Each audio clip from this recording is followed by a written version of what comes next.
नमस्कार दोस्तों, स्वागत है आप सभी का एक बार फिर से हमारे इस चैनल द शास्त्र टॉपिक पर। दोस्तों, पूरे 500 सालों के बाद बन रहा है दिव्य और दुर्लभ संयोग 29 सितंबर शुक्रवार पितृपक्ष पूर्णिमा। इस दिन यानी पितृपक्ष पूर्णिमा के दिन चुपचाप गाय को खिला दी यह एक छोटी सी चीज, रोड़पति भी होंगे करोड़पति, मिलेंगी सभी संकटों और कष्टों से मुक्ति, मृत्युदंड पितृ दोष से तुरंत उनका खत्म, पूरे साल आपके घर में भरे रहेंगे हमने धन के भंडार। यूं कहें कि आपकी 7 पुश्तें तक करेंगी वो पैसों पर रहा है दोस्तों, 7 पीढ़ियों तक बैंक बैलेंस बढ़ता चला जाएगा, दुख दूर हो जाएंगे और आपके पास आ जाएंगे सुख, आपके कदम चूमेगी। यदि आप 29 सितंबर यानी कि पितृपक्ष पूर्णिमा के दिन चुपचाप गायब हुई है एक छोटी सी चीज खिला देते हैं तो यकीन मानिए आपके जीवन से तत्काल गरीबी समाप्त हो जाएगी, आपके पितर आपसे प्रसन्न हो जाएंगी। साथ साथ पूर्णिमा के दिन यदि आप इस उपाय को करते हैं तो भगवान विष्णु जी, माता लक्ष्मी भी प्रसन्न हो जाएंगी। तो दोस्तों, यदि आप चाहते हैं कि भगवान विष्णु जी, माता लक्ष्मी और साथ ही साथ आपके पितर आपसे प्रसन्न हो जाए और आपके ऊपर अपनी कृपा बरसाए और इनकी कृपा से आपके जीवन में कभी भी किसी भी प्रकार की कोई कमी ना हो, दोस्तों इस वीडियो को पूरी देखना है। पूरे 500 वर्षों के बाद ऐसा दुर्लभ योग बना है जिसमें किस बार जो पितृपक्ष गणपत की पूर्णिमा है बहुत ही दुर्लभ योग में है, आपको लाभ मिलेगा यदि गाय से जुड़ी इन उपायों को करते। यकीन मानिए आपको 33 कोटि देवी देवताओं को धारण करने वाली दो माता की कृपा तो प्राप्त होगी। आपके पितर अभी आपसे प्रसन्न हो जाएगी क्योंकि इस दिन से पितृपक्ष की शुरुआत भी होती है जिसमें कि गाय से जुड़े इन उपायों को तो आप जरूर करें, आपको लाभ मिलेगा, गरीबी समाप्त हो देगी, मित्र दोष दूर हो जाएगी और आने वाली 7 पीढ़ियों तक आपको लाभ मिलेगा इन उपायों को करने से। तो दोस्तों, कौन कौन से उपाय हैं इस वीडियो के माध्यम से हम आपको वो ही बताएंगी। बहुत ही लाभकारी वीडियो है, वीडियो को मिस मत कर देना। यदि वीडियो आज की आपने मिस कर दी तो समझ लेना आपको बहुत ही पछताना पड़ जाएगा, इतनी महत्वपूर्ण लाभकारी वीडियो। तो दोस्तों, यदि आप चाहते हैं आप और आपके परिवार को फायदा पहुंचे, लाभ मिले, पितरों की कृपा बरसी, भगवान विष्णु जी, माता लक्ष्मी मी की कृपा बरसी, तो दोस्तों समय निकालकर पूरा वीडियो देखना। इस वीडियो में वह आपको उसी खास चीज के बारे में बताने वाले हैं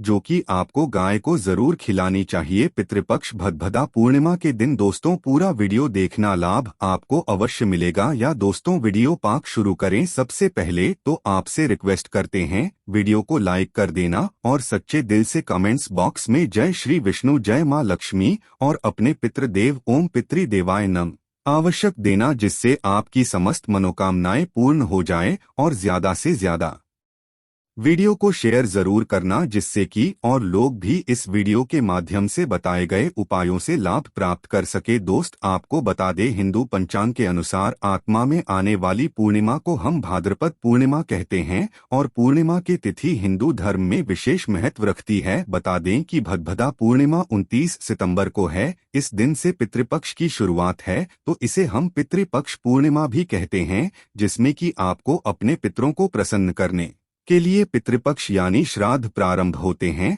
श्राद्ध कर्म किए जाते हैं। तो दोस्त इस दिन साथ साथ भगवान विष्णु जी महतो लक्ष्मी की भी पूजा का विशेष विधान है और आपको बताना चाहेंगे कि इस बार जो पितृपक्ष बात पूर्णिमा है बहुत ही दुर्लभ योग में है, आपको लाभ मिलेगा जो भी आप उपायों को करेंगे। सब प्रथम तो गाय के उपाय बताने से पहले आपको बता देते हैं भाजपा पूर्णिमा के दिन आपको क्या करना है। इस दिन भगवान की आपको पूजा अवश्य करनी चाहिए और संभव हो सके तो इस दिन इकट्ठा कर आए और बदमाश कथा सुने और साथ ही साथ माता लक्ष्मी की विधि विधान से पूजा करें, भगवान विष्णु जी के साथ साथ मंत्रों का जाप करें और अपने पितरों का स्मरण करें। पितरों के निमित्त दान धर्म के कर्म करें, आप जो आपसे श्रद्धा सामर्थ्य के अनुसार यथाशक्ति के अनुसार बनी कुछ न कुछ दान धर्म के कर्म जरूर करें। आप अपने पितरों की आत्मा की शांति के लिए पंडित दान आप कर सकते और साथ साथ इस दिन किसी पवित्र नदी या पर सरोवर कुंड में स्नान जरूर करें। आप अगर कई पवित्र नदी में स्नान करना संभव न हो तो घर पर ही ना आने वाली पानी में गंगाजल की कुछ बूंदें डालकर मिश्रण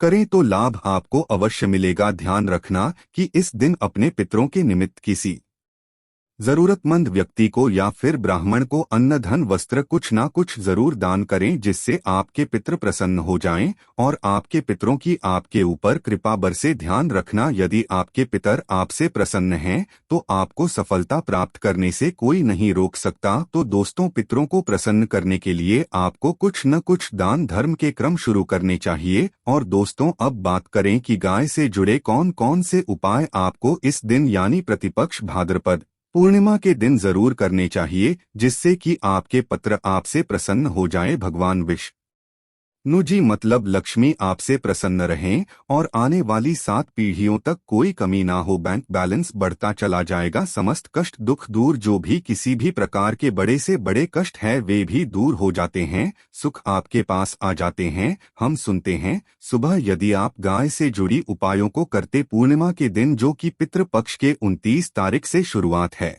इस दिन गाय को ये चीज खिला देते। तो चलिए शुरू करते हैं। गाय से जुड़े कौन कौन से उपाय आपको करने चाहिए जिससे कि आपको लाभ मिले, प्रसन्न हो जाए भगवान विष्णु जी, माता लक्ष्मी की सदैव आप ऊपर कृपा बरसे। तो ध्यान से सुनना, जिस प्रकार उपाय बताए उससे प्रकार करे वो ही लाभ मिलेगा। चलिए शुरू करते हैं। गाय से जुड़ी कौन कौन से भी महत्वपूर्ण उपाय है। दोस्तों, सनातन परंपरा में गाय, गंगा और गायत्री का बहुत ज्यादा धार्मिक महत्व है। मान्यता है कि गो माता के शरीर पर 33 कोटि देवी देवताओं का वास होता है। गोमाता की सेवा एवं पूजा करने वाले जातक पर इन सभी देवी देवताओं की कृपा बरसती है। गोसेवा से न सिर्फ इस जन्म के बल्कि पूर्व जन्म के भी दोस्त दूर हो जाते हैं। प्रत्येक सुबह जब आपके घर में बहुजन बनना प्रारंभ हो तो सबसे पहले बनाई गई रोटी को आप गोमाता के नाम से निकाल दें और भोजन करने से पूर्व गोमाता को इस रोटी को खिलाएं। यदि संभव हो तो काली गाय को खिलाएं। यदि काली गाय ना मिले तो सफेद गाय को भी आप खिला सकते हैं। प्रत्येक पूजा और मांगलिक कार्य में गोमाता या उनसे जुड़ी चीजें जैसे गाय का गोबर, गोमूत्र, गाय का दूध अथवा गाय के दूध से बना घी अवश्य शामिल करें। इससे आपको पुण्य प्रभाव की प्राप्ति होगी। सनातन परंपरा के अनुसार जिस घर में गाय होती है उस घर से जुड़े सभी वास्तु दोष स्वतः ही समाप्त हो जाते हैं। किसी भी पूजा में गाय से प्राप्त पंचगव्य युक्त पदार्थ का उपयोग अवश्य शामिल करें, क्योंकि पंचगव्य के बिना कोई भी पूजा पाठ और हवन सफल नहीं होता। या दोस्तों, कृपा पाने के लिए प्रतिदिन, सप्ताह अथवा महीने में परिवार समेत एक बार गौशाला जाने का नियम जरूर बनाएं और वहां गायों को हरा चारा जरूर खिलाएं। इससे आपको शुभ फलों की प्राप्ति होगी और साथ ही साथ गौ सेवा और गोपूजा से 9 ग्रह शांत हो जाते हैं और इनसे जुड़े 200 का निदान हो जाता है। गर्मियों में गोमाता को पानी पिलाएं और सर्दी में गोमाता को गुड़ अवश्य खिलाएं। ध्यान रखें, एक गर्मियों में गाय को गुड़ ना खिलाएं। अनेक देवी देवताओं को अपने शरीर पर धारण करने वाली गोमाता से जुड़े कई शुभ और अशुभ संकेत भी होते हैं। मसलन गाय का दूध दुहते समय यदि गाय ठोकर मार दे और सारा दूध बिखर जाए तो अपशगुन होता है। यदि कोई यात्रा पर निकल रहा हो और गाय अपने बछड़े को दूध पिलाती सामने आ जाए तो निश्चित रूप से जिस यात्रा के लिए आप निकले हैं वे यात्रा आपके लिए अवश्य सफल होगी और वह काम जिसके लिए आप निकले हैं वे अवश्य ही पूर्ण होगा। यात्रा पर जाते समय बाईं ओर गाय की आवाज आना और रात्रि में गाय की हुंकार करना भी शुभ होता है। दोस्तों, साथ ही साथ गाय के साथ आप भूलकर भी ये काम ना करें, अन्यथा मिलता है घोर नरक और जीवन भर की परेशानियां। जय दोस्तों, गाय को राष्ट्रीय पशु बनाए जाने और इन्हें मौलिक अधिकार दिए जाने की बात हो रही है तो सवाल उठता है कि गाय जब भारतीय संस्कृति का अहम हिस्सा है तब भी गाय के साथ लोग खराब व्यवहार कैसे कर लेते हैं। गाय दर दर भटकती रहती है, भरपेट इन्हें चारा तक लोग नहीं देते। गाय जब तक दूध देती रहती है तो उनकी सेवा होती है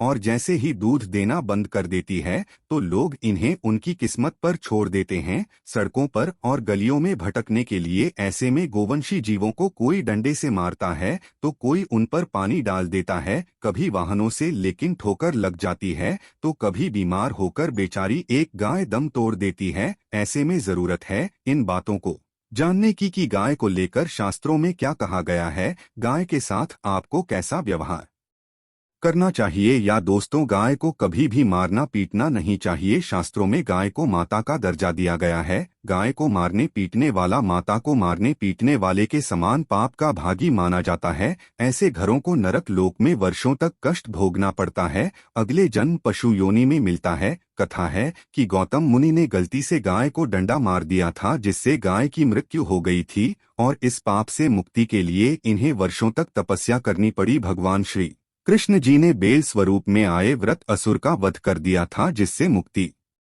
के लिए भगवान श्री कृष्ण को संपूर्ण तीर्थों को एक कुंड में बुलाना पड़ा और इस कुंड में स्नान से वह पाप मुक्त हो गई थी। या दोस्तों साथ के साथ जो लोग पानी पी रही गाय को भगाते हैं वे घोर पापी के भागी बनकर नरक भोगते हैं, ऐसा पुराण में बताया गया है। जबकि जो लोग गाय के लिए प्याऊ और चारा बनवाते हैं वह महाभाग्यवान होते हैं। ऐसे लोग घोर पाप से मुक्त होकर स्वर्ग पा जाते हैं और बड़े ही धनवान कुल में जन्म लेकर सुख भोगते हैं। और साथ ही साथ आराम कर रही गाय को कष्ट देकर कभी भी उठाना नहीं चाहिए। कहते हैं कि जिस स्थान पर गाय बैठी है वहां से नकारात्मक ऊर्जा समाप्त हो जाती है। गाय के बैठने की जगह को जो लोग नियमित साफ रखते हैं वे पूर्व जन्म में किए गए जाने अनजाने में पापों से मुक्ति हो जाते हैं और गोलोक में स्थान पाते हैं। गाय को डंडा मारकर उठाना, पानी डालकर उठाने से मनुष्य पाप का भागी बनता है और अगले जन्म में उसे दर दर भटकना पड़ता है। और साथ ही साथ शास्त्रों में बताया गया है कि गाय का दूध उसके बछड़े के लिए होता है। गाय के बछड़े से बचा हुआ दूध ही मनुष्य को लेना चाहिए, लेकिन कुछ लोग एक बार गाय को दूध लेने के बाद फिर से बछड़े के लिए बचा हुआ दूध भी दूध लेते हैं। ऐसा करना घोर पाप कहा जाता है। ऐसे दूध को दुहाने वाला और ग्रहण करने वाला दोनों ही पाप की भागी बन जाते हैं। दोस्तों साथ ही साथ शास्त्रों में कहा गया है कि गोवंश यानी गाय और बैल के पीठ पर नहीं बैठना चाहिए। इनके पीठ पर बैठने से महापाप लगता है। ऐसे लोगों को नरक की यातना भुगतनी पड़ती है। एकमात्र महादेव के अंश के उत्पन्न नंदी ही गोवंशी है, जिस पर स्वयं महादेव और महादेवी सवारी करती है, क्योंकि नंदी ने स्वयं अपनी इच्छा से महादेव की सवारी बनना स्वीकार किया था। और साथ ही साथ शास्त्रों में गाय के दान को बहुत ही महत्व दिया गया है, लेकिन ऐसी गाय का दान कभी नहीं करना चाहिए जो बूढ़ी और बीमार हो। कठोपनिषद में नचिकेता की कथा भी इस संदर्भ में है कि जिस नचिकेता ने पिता द्वारा बूढ़ी गाय को दान करने पर आपत्ति जताई थी, दूध देने वाली और बछड़े सहित जो लोग गाय का दान करते हैं वह महान पुण्य को प्राप्त करके स्वर्ग में इस स्थान पाते हैं। दोस्तों साथ ही साथ सूर्य चंद्र मंगल या शुक्र की युति राहु से हो तो पितृदोष होता है। यह भी मान्यता है कि सूर्य का संबंध पिता से, मंगल का संबंध रक्त से होने के कारण सूर्य यदि शनि राहु या केतु के साथ स्थित हो या दृष्टि संबंधी हो तथा मंगल की युति राहु या केतु से हो तो इतना दोस्त होता है। इस दोस्त से जीवन संघर्ष में बन जाता है। यदि पितृदोष हो तो गाय को प्रतिदिन या किसी भी एकादशी को या किसी पूर्णिमा के दिन या अमावस्या को रोटी गुड़ चारा आदि खिलाने से पितृदोष समाप्त हो जाता है। साथ ही साथ देसी गाय की पीठ पर जो कप उद कुबेर होता है वह बृहस्पति गुरु हैं। आठ जन्मपत्री में यदि बृहस्पति अपनी नीच राशि मकर में हो या अशुभ स्थिति में हो तो देसी गाय के इस बृहस्पति भाग शिवलिंग रूपी कुबेर के दर्शन करने चाहिए। गुड़ तथा चने की दाल रखकर गाय को रोटी भी दें, इससे आपको शुभ फलों की प्राप्ति होगी। और साथ ही साथ यदि आप रास्ते में जा रहे हो और सामने से गौ माता आती हुई दिखाई दे तो गोमाता को आप अपनी दाहिनी ओर से जाने देना चाहिए। आपकी यात्रा अवश्य ही सफल होगी। और साथ ही साथ ये संकेत भी जानने, यदि आप यात्रा पर जा रहे हैं और सामने आपके गाय बढ़ जाए अथवा अपने बछड़े को दूध पिलाती हुई सामने गाय दिखाई दिए जाए तो समझ जाना कि वह यात्रा आपके लिए अवश्य ही सफल होगी। और साथ ही साथ जिस घर में गाय होती है उसमें वास्तुदोष स्वतः ही समाप्त हो जाता है। और साथ ही साथ आपको बता दें कि गाय को आप जो भी रोटी बनाए प्रतिदिन ताजी रोटी ही बनाए। गाय को अगर आपने रोटी बनाई है जो कोशिश करे कि उस रोटी को आप तुरंत ही गाय को दे दें। अगर आप उस रोटी को रख देंगे और उस रोटी को अगले दिन देंगे तो वह रोटी बासी मानी जाएगी। गाय को कभी भी बासी रोटी ना दें, इससे घर में नकारात्मक ऊर्जा वास करती है और जो भी कार्य आपके बनने वाले होंगे वह कार्य भी आपके बिल्कुल भी नहीं बनेंगी। इससे आपके घर में हमेशा दर्द ऊर्जा का वास रहेगा और आप जिस भी कार्य को करेंगे उस कार्य में आपको हमेशा असफलता ही हाथ लगेंगी। इसलिए कोशिश करें गाय को रोजाना ताज़ी रोटी बनाकर खिलाएं और रोटी को बिल्कुल ना रखें। बासी रोटी गाय को ना दे और साथ ही साथ सड़ी गली चीजें गाय को नहीं खिलानी चाहिए। कि घर में कोई फल है, कोई सब्जी है, सो जाए तो लोग क्या करते हैं, गाय को खिला देते हैं। नहीं, ऐसा नहीं करना चाहिए। ऐसा करने से यदि आप गाय को खिलाते हैं तो और आप पाप के भागी बन जाते हैं। आप बिल्कुल भी सड़ी गली चीजें गाय को ना खिलाए और साथ ही साथ आप आटे की बनाकर उनके ऊपर हल्दी लगाए। इसके बाद आप उन 11 लोइयों को एक एक करके गाय को खिलाए। प्रत्येक लोई को खिलाते समय गाय के सींगों पर आप हाथ फेरें, पीठ पर हाथ फेरने, मस्तक पर हाथ फेरें। माता गाय की आप चरणों के स्पर्श करें या दोस्त। तो ऐसा करने से आपके समस्त कार्य बनने लगेंगे। जो दुख का समय चल रहा है वे भी समाप्त होगा। आपके जीवन में खुशी होंगी। और एक बार आप 7 बार गाय की परिक्रमा भी कर लें तो आपके समस्त कार्य होंगी। और साथ ही साथ आप गाय को जब भी रोटी दें, रोटी पर या तो आप थोड़ी हल्दी लगा लें या थोड़ा रख लें। अगर गुड़ ना हो तो आप थोड़ा मिश्री रख सकते हैं, थोड़ा घी रख सकते हैं। या दोस्तों, गाय को कभी भी सूखी रोटी ना खिलाएं। सूखी का मतलब गाय को जो रोटी रखें खिलाएं उस पर कुछ ना कुछ रखकर खिलाएं। हल्दी रख लें, गुड़ रख लें, मिश्री, घी अब जो भी रख लें, मतलब खाली रोटी नहीं खिलानी है। ध्यान इस बात का रखें जब भी आपको सुबह फल की प्राप्ति होगी। दोस्तों, ये थे गाय से जुड़े कुछ महत्वपूर्ण उपाय को बताते जिन्हें आपको ध्यान में जरूर रखना चाहिए। दोस्तों, वीडियो अच्छी लगी हो तो वीडियो को लाइक करें, ज्यादा से ज्यादा अपने दोस्तों में शेयर करें। चैनल पर नए हैं तो सब्सक्राइब करें। जय गौ माता।